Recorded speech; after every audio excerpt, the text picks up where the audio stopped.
wanti dhabdi tun nama hin goone hin jiru. Tan akka dhabaa namaa gadi nama gootu dhabdi tuni hattus si gooti, kijibdullee si gooti, bareeddus fokkattuu si gooti.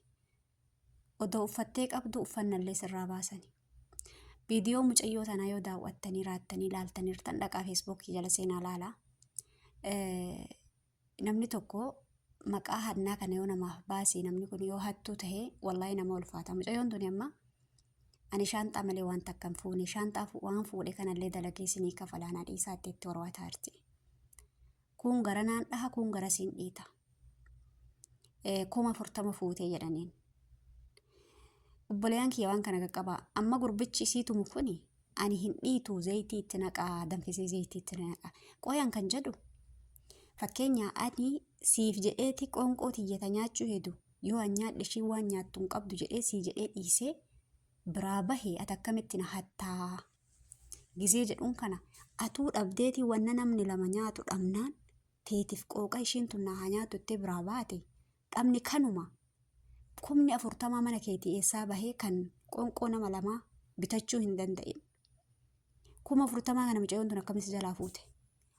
Yaa ummata waan kana qaqqabaa laala. Yaani mucayyoon tun shaanxaa namni tokko yoo kaalsillee fuudhe miliyoona fuudheedhaniin biyya keenyatti. Rakkinnatu ishii godhe namni rakkatu malee mana namallee seenu namni rakkatu malee kararratti sin bahu. Garuu rakkinni akka kijibaa fi hannaa aanaa ofillee mataa gadi cabsu. Fira isillee hiriyoota isillee mataa gadi cabsu hin jiru. Hayyee isin rakkattee fuutee jirti. Nama taheef aanummaa yookiin firooma yookiin oromummaan isatti dhagahamee ol galchee jira. Sababni meediyaa irratti fidanii uffata irraa baasanii hidhanii akka diinni ilma Oromoo bakka hin taanetti Liibiyaa keessatti irratti dalagusani intala Oromoo takka ilmi Oromoo akka Liibiyaan gootusan yoo godhu maaltu isin dhagahamame? Inni nama akka hidhee nama tumu kuni osoo an akkanatti tumamee dirri kiyya akkamii? Odoo huccuun kun jismii kiyyarraa bahee an jismiin kiyya kun akkamii?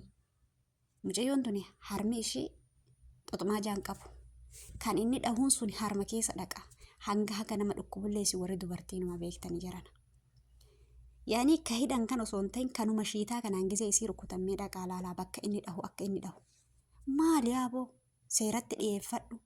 Maatii itti waami eega meediyaa irratti fidde Oromoo kana yaalaa fuute irraa kafalaa jedhe silaa Oromoo rabbitu itti kenne rabbitu gaafan deettus gaafa ulfooftus quban qabdu gaafa rakkattummoo ilma kara tokkotti gatamee ilmi handaara gatamee tuni hatte tuni akkana taate Oromoo rabbi qabate kana Oromoon kanan dadhabuu ni gargaara.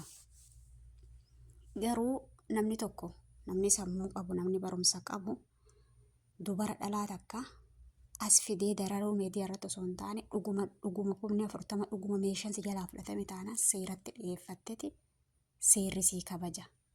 Haa hidhamtu haa adabamtu malee huccuu irraa baaftee ani bar wallaahi rakkoodha wanni seeraa kun rakkoo biyya seerri jiru keessatti namni akkanatti hidhamee tumamuun namni akkanatti cafaqamuun namuma isii cafaqe kanatu silaa cafaqama namuma isii hidhee kanatu silaa hidhama.